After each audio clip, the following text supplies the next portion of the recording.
O céu estava cinzento e opressivo quando Lucas estacionou o carro em frente à antiga igreja da cidade. As nuvens baixas pareciam pressionar o solo, envoltas em uma névoa espessa que se agarrava às paredes de pedra da igreja. Ele respirou fundo antes de sair do carro, sentindo o peso da lembrança das ruas familiares, como se a própria cidade estivesse lhe dando as boas-vindas de forma sombria. Fazia anos que ele não pisava ali, desde que decidiu nunca mais voltar, deixando para trás não apenas os amigos, mas também os fantasmas do passado. Dentro da igreja, o ar era frio e o silêncio parecia maior do que o esperado para um funeral.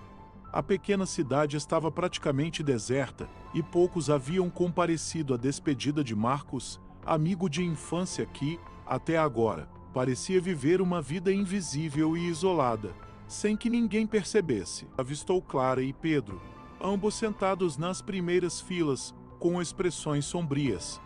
Rafael, parado ao lado do caixão, evitava olhar diretamente para qualquer um deles. Lucas sabia que todos ali sentiam a mesma coisa.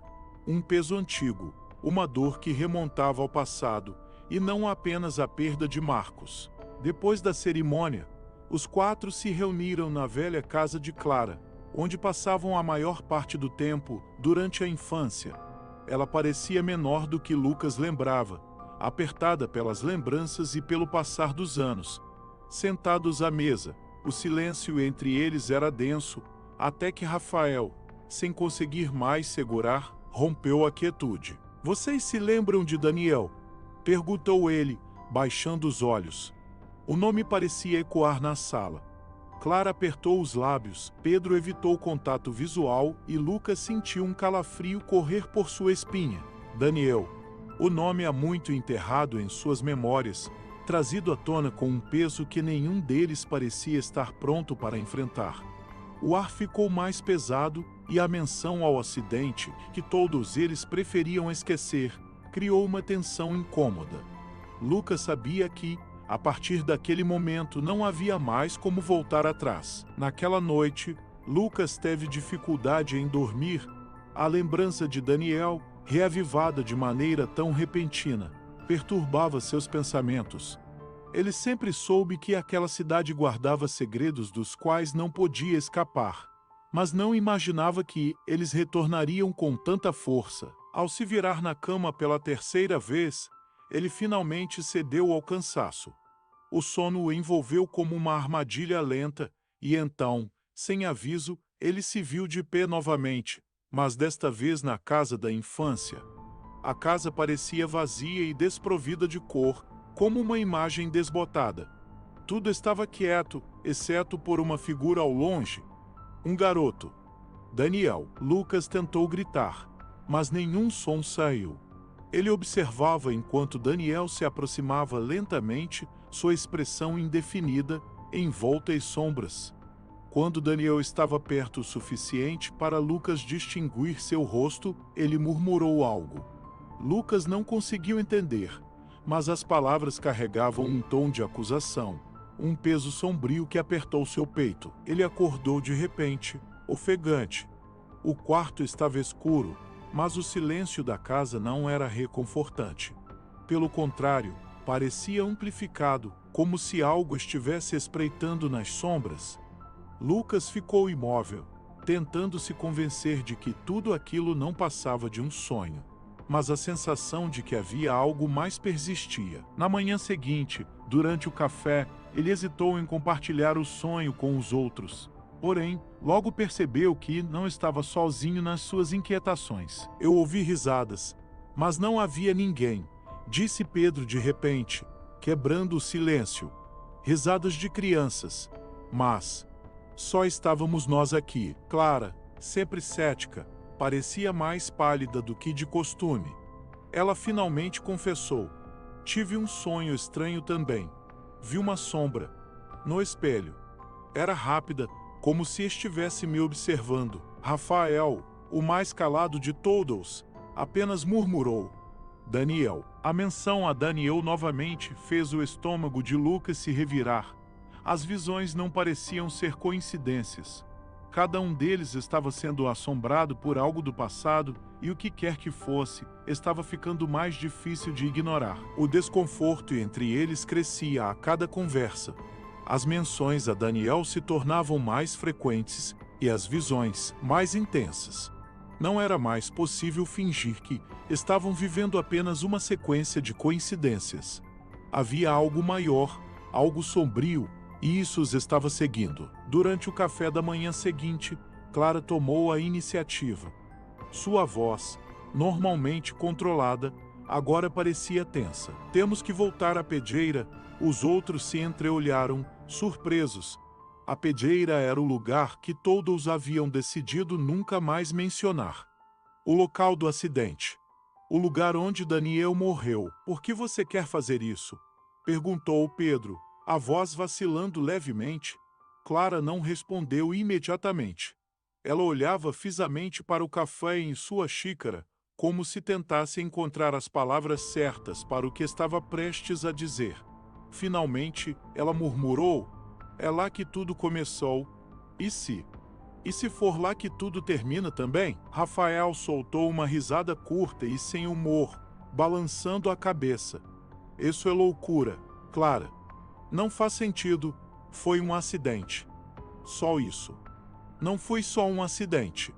Clara rebateu, sua voz finalmente saindo com a força que estava segurando. Vocês não entendem.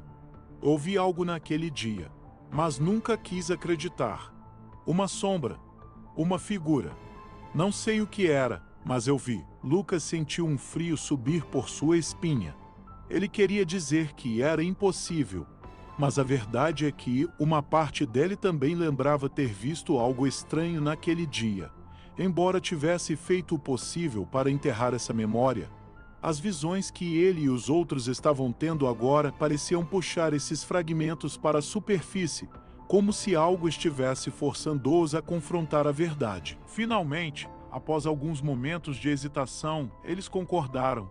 Se havia alguma chance de resolver aquilo e acabar com as visões, a única opção era retornar à pedreira. Na tarde daquele mesmo dia, partiram.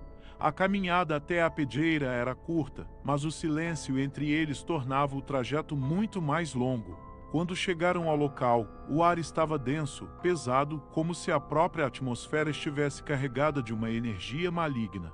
Ao se aproximarem da beira, Lucas foi atingido por uma enxurrada de memórias. Ele viu Daniel caindo, mas dessa vez, com mais clareza, ele se lembrou de algo que sempre tentara esquecer. Uma sombra puxando Daniel, um vulto escuro que parecia estar lá desde o início. Os outros ficaram em silêncio, mas Lucas podia ver pelo olhar deles que também se lembravam. Não havia mais dúvidas. Algo estava na pedreira naquele dia e ainda estava lá, esperando por eles. O silêncio na pedreira era sufocante, pesado como uma presença física que envolvia os 4 amigos. Clara, Rafael e Pedro permaneciam imóveis ao lado de Lucas, todos fixando o mesmo ponto à beira do precipício onde Daniel havia caído tantos anos atrás. O vento frio cortava suas peles, mas o arrepio que sentiam vinha de algo muito mais profundo. Algo enraizado no medo e na culpa que carregavam desde aquela fatídica tarde. Então, algo mudou. O ar ficou mais denso, e a luz do dia parecia desvanecer. A sensação de serem observados se intensificou a um ponto quase insuportável. Pedro, o primeiro a se mover, deu um passo para trás, seus olhos arregalados, enquanto a sombra de uma figura indistinta começava a se formar diante deles. À beira do precipício, Lucas sentiu o coração bater descompassado. A sombra que eles haviam ignorado por tanto tempo agora tomava forma, distorcida e quase humana. Não pode ser, sussurrou Rafael, recuando com o rosto pálido. Clara caiu de joelhos, as mãos tremendo. A figura, ainda sem rosto, começou a se aproximar lentamente. A cada passo, o chão parecia tremer sob seus pés. A entidade não tinha olhos, mas Lucas sentia seu olhar perfurante. Ele sabia que aquela coisa estava aqui por vingança, e eles eram os culpados. Ela quer algo. Ou alguém, disse Clara, com a voz quebrada pelo medo. Ela olhou para Lucas com desespero nos olhos. O que fazemos? Antes que alguém pudesse responder, a sombra parou a poucos metros deles, e uma voz, distorcida e gélida, ecoou no ar. Um por um, o terror tomou conta de todos. A entidade estava exigindo um sacrifício. Lucas sentiu as pernas tremerem. Ele sabia que, de alguma forma, eles haviam alimentado essa criatura com sua culpa, com seus segredos, e agora ela não os deixaria partir sem um pagamento. Não! Gritou Pedro, dando passos para trás. Isso não é real, não pode ser real. Ele olhou desesperadamente para os outros. Vocês vão me deixar morrer. Vocês sabiam disso o tempo todo. O pânico se instalou. Rafael deu um passo adiante, sua voz cheia de desespero. Alguém tem que ir. Não podemos todos morrer aqui. Lucas tentou se concentrar, lutando contra o medo crescente. Ele sabia que Rafael estava certo. A entidade queria sangue, e eles precisariam decidir quem seria o sacrifício. Em um momento de puro desespero, Pedro tentou fugir, correndo na direção oposta ao precipício. Mas o chão sob seus pés cedeu de repente, e ele caiu. Lucas viu a mão de Pedro estender-se em busca de ajuda, mas antes que qualquer um pudesse alcançá-lo, a entidade o envolveu em sua sombra, puxando-o para o abismo. O grito de Pedro ecoou pela pedreira, desaparecendo nas profundezas. O silêncio que se seguiu era tão opressivo quanto o próprio ato. A entidade sumiu, levando consigo o corpo de Pedro, e os três que restaram ficaram paralisados, as mentes tentando processar o que acabara de acontecer. O sacrifício havia sido feito, mas Lucas sabia, no fundo, que aquilo não havia acabado. O silêncio que seguiu a queda de Pedro era quase tão insuportável quanto o terror que o precedera. Lucas, Clara e Rafael ficaram imóveis por um longo tempo, paralisados pela mistura de choque e medo. Pedro havia sido levado, sacrificado. A entidade parecia ter desaparecido, mas o ar ao redor deles continuava denso, como se algo ainda estivesse à espreita, invisível, mas presente. Ninguém disse nada, enquanto se afastavam da beira da pedreira e faziam o caminho de volta à cidade. Não havia palavras que pudessem explicar o que haviam testemunhado, nem como alguém poderia lidar com isso. Os pensamentos de Lucas giravam em torno do sacrifício de Pedro. Ele deveria ter feito algo? Poderia ter salvado o amigo. Mas, no fundo, sabia que não havia escolha. Algo antigo e maligno estava ligado àquele lugar, e Pedro fora apenas o primeiro a pagar o preço. De volta à cidade, cada um foi para seu próprio caminho, mergulhado no silêncio e na culpa. A despedida foi breve e carregada de incertezas. Lucas sentiu uma sensação crescente de desconexão, como se estivesse preso entre o que acabara de acontecer e a realidade de sua vida fora dali. Os dias seguintes foram uma névoa para Lucas. Ele voltou à sua rotina, mas nada parecia normal. À noite, era sempre a mesma coisa.